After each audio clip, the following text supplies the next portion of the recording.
Hi, I'm Michael. I'm the newest prince here at Weeki Wachee Springs State Park.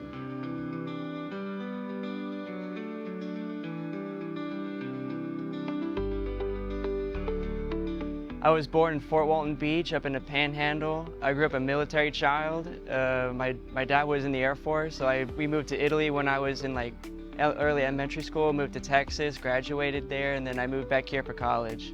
So I was a lifeguard here for 2 seasons before, and my manager over there when I Buccaneer Bay told me to try out. So I was like, you know what, why not? I'll give it a shot. I love the main head over there. I love swimming over there, so I said, why not?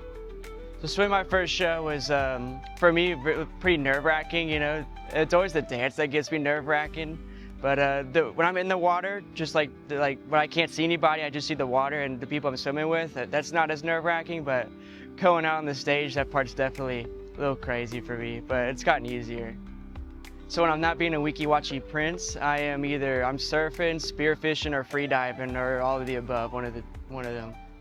All right, be sure on your next visit to Weeki Wachee Springs, you come down to visit here, come see me do a show at Little Mermaid.